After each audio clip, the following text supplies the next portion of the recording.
What about the Saudi role in the 9/11 attacks? We're joined by author of 9/11, The New Evidence, and organiser of the UK-based Reinvestigate 9/11 campaign, which is calling for a proper inquiry into the real perpetrators of the 2001 9/11 attacks on New York and Washington, which began the so-called War on Terror. That's Ian Henshall.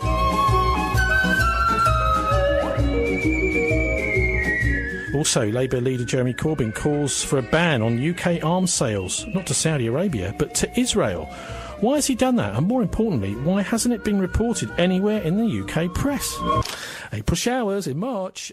Anyway, before we start tonight, I'm pleased to announce that Ofcom have ruled there was no breach of their Rule 5.13 after a complaint was submitted against this programme by UK Lawyers for Israel about the show generally and specifically about our broadcast on Friday the 23rd of November last year.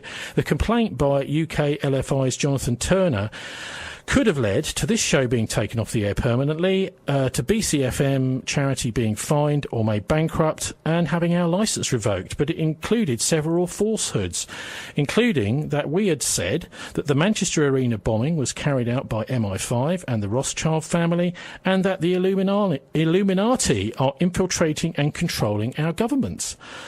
This is malicious exaggeration. Jonathan Turner said in his complaint that the politics show is filled with conspiracy theories, extremism, racism and propaganda, and in breach of multiple provisions of the Ofcom Code.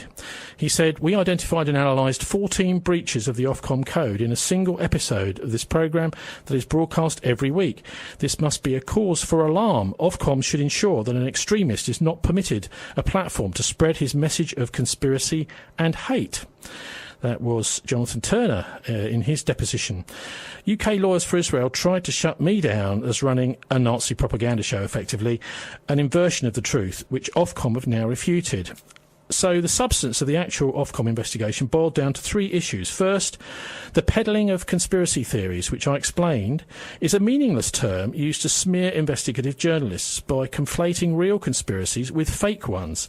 It was introduced into the US media in 1967 by the Central Intelligence Agency after the Warren Commission into the 1963 assassination of John F. Kennedy to cover up the CIA's role in the president's murder. Second, there was a lack of balance, they said, with regard to the state of Israel, which they were investigating. In response, I pointed out that on 6 occasions from August 2018, I'd aired extended interviews with 5 Israeli cabinet ministers, including the Prime Minister, more than any other UK radio programme, possibly. This was the most serious of the complaints because it alleged the programme was racist and anti-Semitic. In fact, the Prophet Muhammad instructed his followers to practice, much like the right of self-defence in international law, the self-defence jihad. This part of the Quran has been twisted by Salafist and Takfiri doctrines to justify sabotage and terrorism against one's enemies, even the killing of fellow Muslims. That's fairly well understood, and it was used to recruit people to ISIS, for example. But we decided to look at the other side of the coin, extreme fundamentalist Zionist doctrines, which some Jewish scholars call the twisting of Old Testament prophecy to justify war. I interviewed Canadian author David Livingstone, who's just about to come out with another book examining these subjects entitled Ordo ab Chao, Latin for order from chaos. David argues some nihilistic Zionists actually want a Middle East war in order to evoke the Jewish Messiah, but they may end up evoking the Antichrist instead. This programme includes many justifications for creating the State of Israel, not least of which is the Holocaust of 6 million Jews suffered by European Jews under the Nazis. But history teaches us that all religions can be hijacked by ruthless people for political and criminal purposes. And so the November programme is taking a balanced look at the extremes of Zionists as well as Islamic pseudo-religious doctrine, which I'm pleased to say this station and last week Ofcom stood by. The final comment Ofcom decided might have merit was that the programme was biased against MI5. This programme aired on the week of Parliament's Intelligence and Security Committee, chaired by Dominic Grieve MP's report into the London and Manchester terror attacks. Every mainstream press headline was critical of MI5, including the Manchester Press. And the show did include contrary views supporting MI5's innocence. So we're in the clear for now. Anyway, that's just a report for you from on our Ofcom complaint. So we're still here. We're not disappeared. And with me is Well, back to the 9/11 stuff. I wonder if you could just tell us, Ian, how the campaign started, the 9/11 Truth campaign here in the UK, because I think it took for most people a while to realise the implications of the crimes of the September 11th attacks, and just what it was going to mean for the future, because it did take a while for us to realise, I think it certainly did for me, that they were going to use this as an attempt to start this war on terror and to try and define the geopolitics of the 21st century. Well, yeah, America really needed, the American ruling elite really needed something like 9/11. When you look back at the situation, as it was a week before 9/11, it was looking terrible for them. Bush was extremely unpopular. Most people thought he'd stolen the election. That all went out the window with 9/11. Israel was also extremely unpopular. Colin Powell had just virtually been kicked out of a UN summit on Israel just a few weeks earlier. What else? There's pretty much everything. They'd had the World Trade plans had been stopped by the uprising in Seattle. I don't know if you remember that, but it was a major event at the time. And Clinton capitulated to the demands of people like us, who don't want to see the big business taking over everything, which is what the trade deals were doing. So, the elite in the West was definitely beleaguered. They hadn't managed to get rid of Saddam Hussein. They'd lost their influence in Afghanistan. So, and 9/11 solved all these things. And let's start talking about Israel's public image, and how suddenly Israel was everybody's friend, because they could give you advice on anti-terrorism. Muslim terror, that's our speciality, isn't it? If as Israeli technical suppliers or military advisors or whatever. So, that's when 9/11 sits in the general scheme of things. And how extraordinary it was that very day that the media right across the West, they all used the same thing. This changes everything. This changes everything. And they meant it. As you say, we didn't quite realise, a lot of people didn't quite realise how much they did mean it. Well, I had a little bit of a weird thing happen to me on the September the 11th itself, which was I was on an email sharing list with a friend of mine, called Martian, his nickname anyway. He called it Martian's List, and I saw just, I suppose it would be 10 a.m. here. I saw an article on the BBC which was saying that the Chilean government were going to be prosecuting Henry Kissinger for war crimes for the coup, and that was the same morning for the 1973, I think it was, wasn't it, coup in Chile, and that he was going to be prosecuted. So basically, if he ever came and stepped foot on Chilean soil, that he would be prosecuted, and also they were going to do what they could through international law to get him and to prosecute him and to jail him for it. And I flippantly tweeted, he's going to have to start World War III now to distract our attention. And later in the day, of course, saw all this stuff going on. But it did take me a while. I think probably the first I saw was Thierry Mason's book. It was called Pentagate, I think, was the very first thing I saw, which popped through my letterbox. I picked that up and started reading it.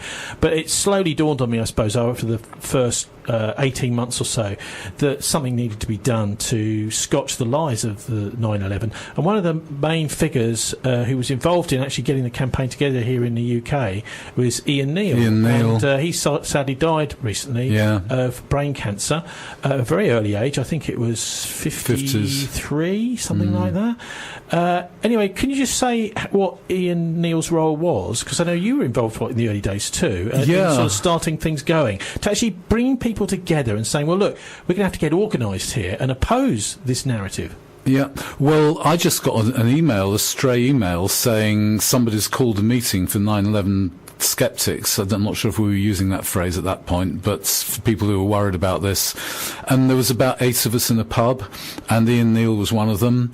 There was a sort of mixed bunch of people from very different political backgrounds, which has been a problem for the 9/11 Truth movement, because talking about the major parties being split, the 9/11 Truth movement has a range of different factions in it, and some of them will tell you that other ones of them are lunatics and so on and so on. on, I generally try to stick to what's been admitted by the governments, because, you can't really, it's much harder for people in the establishment, at least, to, stonewall you if you're pointing out to things that were in US government reports. But Ian Neal was an engineer doing things like working on bringing water supplies through charities to he was a wonderful guy, Africa, places like that. He was a very high-powered guy. What was it that drew him to it, do you think? What was his main take on it all? I think he was basically, to oversimplify, you could possibly say he was an anarchist, very suspicious of government.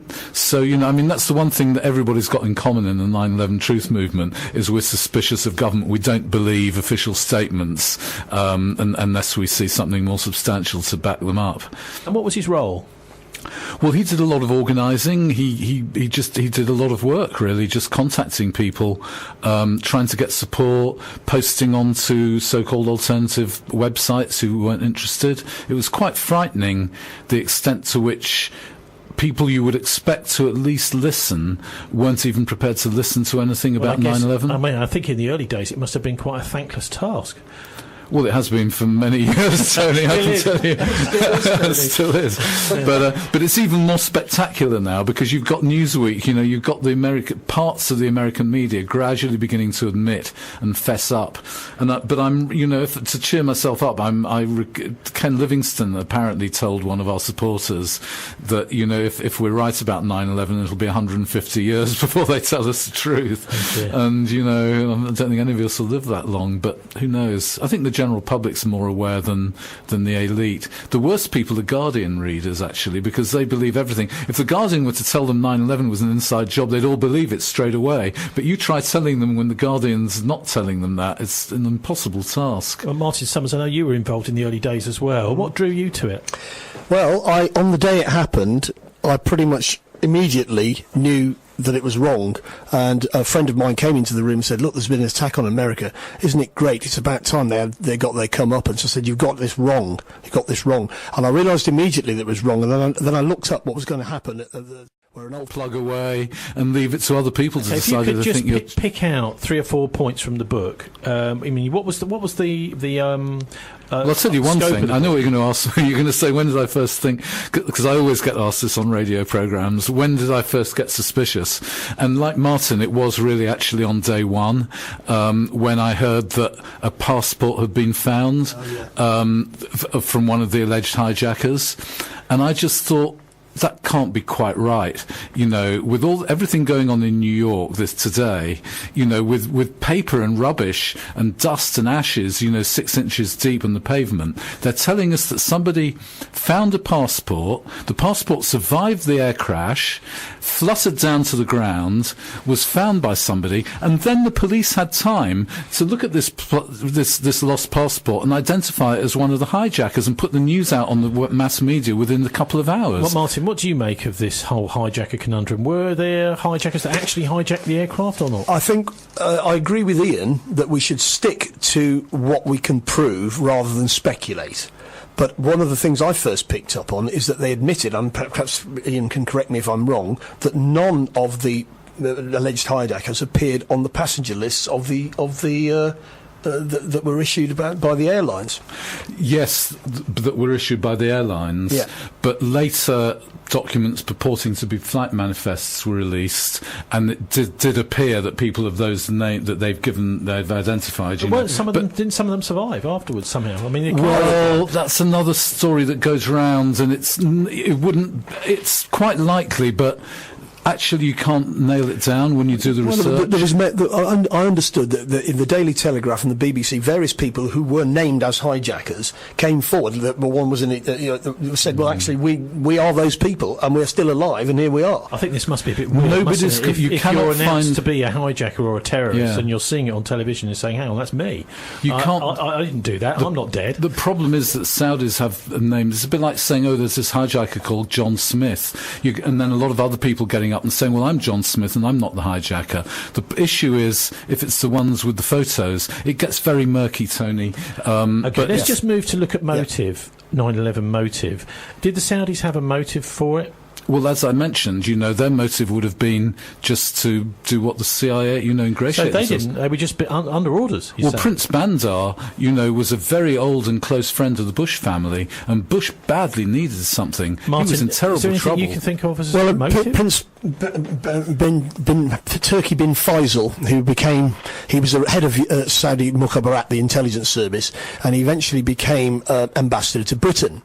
And he was asked in a press conference that he gave what he knew about 9/11 and whether Saudi Arabia was involved. And what he said is, "You better ask George Bush about that," is what he said.